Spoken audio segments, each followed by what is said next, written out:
In this video here, we'll be focusing on sketching a cos graph with a vertical translation between a domain of 0 to 2 pi. The vertical translation in this particular case is -1. And we'll look at investigating that a bit more soon. But first, we want to write down our amplitude, which is 2 at the front. And we also want to write down our period, which is 2 pi on n. Our n value is the coefficient of x, which is 2. 2 pi on 2 equals to pi. Let's draw down our mean, our max, and our minimum. Our mean in this case is -1. To find our maximum line, we take -1 and we add 2 to it, which brings us up to a value of 1. And to find our minimum, we take our mean and we subtract 2. That brings us to -3. On top of that, we also want to show our period here, which goes from 0 to pi. And we're going to find our quarter increments. So we're going to split that in half again, and then find our 3/4. This is a cos graph, and a positive cos graph at that, which means that we start at a value of +1 and we continue our pattern downwards to bring our shape forward. Remember, we only need 2 points to sketch our graph, and besides that, there is nothing else to do in this particular case. One additional thing that I might do here is just show you the increment, or use these lines, which I will erase, as the guidelines for our graph.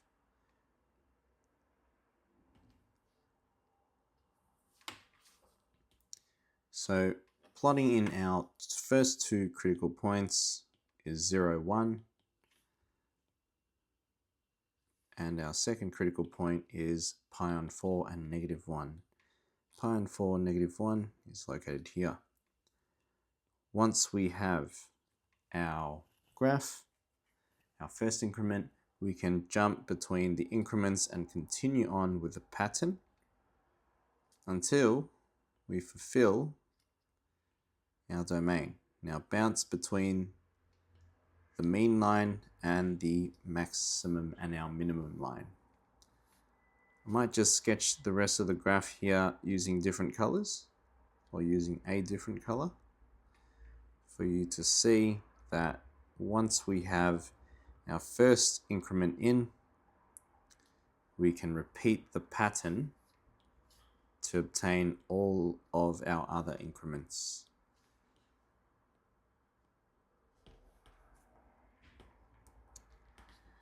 From here, we can label in our endpoints of 0, 1, and 2 pi and 1.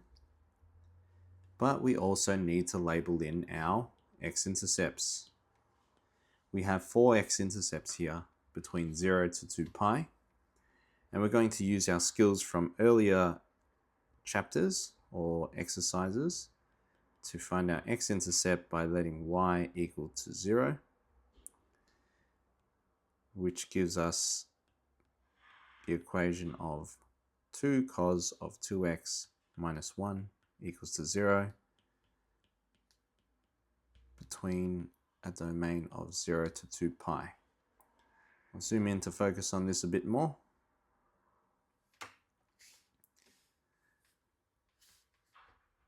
First step, rearrange. We get cos equals 1/2. Bring the cos to the other side,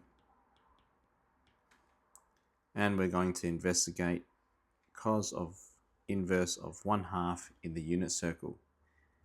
Inside the unit circle, the cos measures the x value in the unit circle, and we're looking for a cos value, or a x value of 1/2. The values that obtain this in the unit circle are up here, one up and one down. The reference angle associated with this is pi on 3.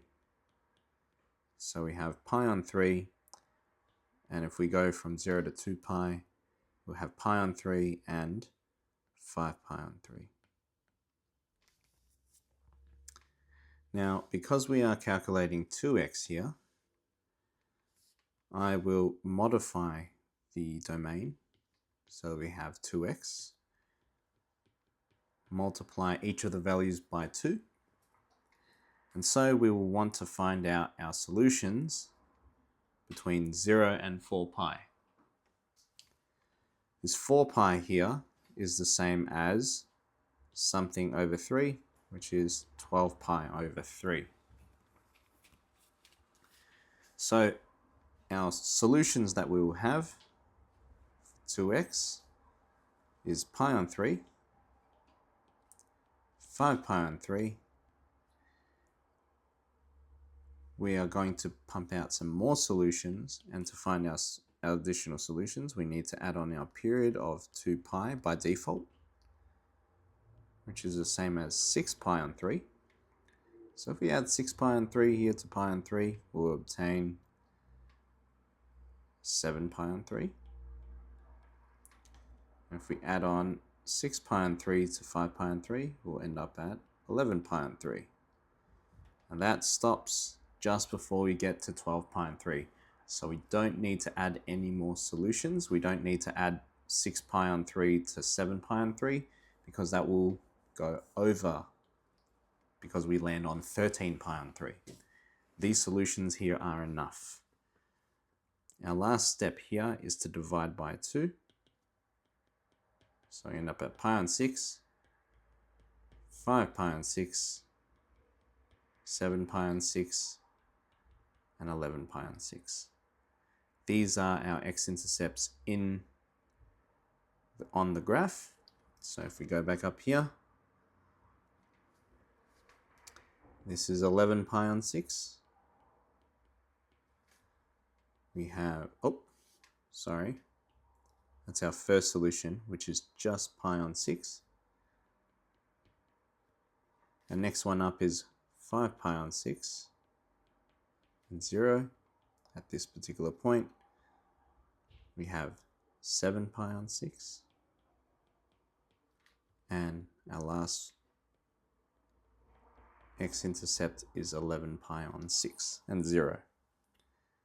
So yes, we do need to do a bit of our calculations there in order to obtain all the information necessary. So 1 mark goes to the shape,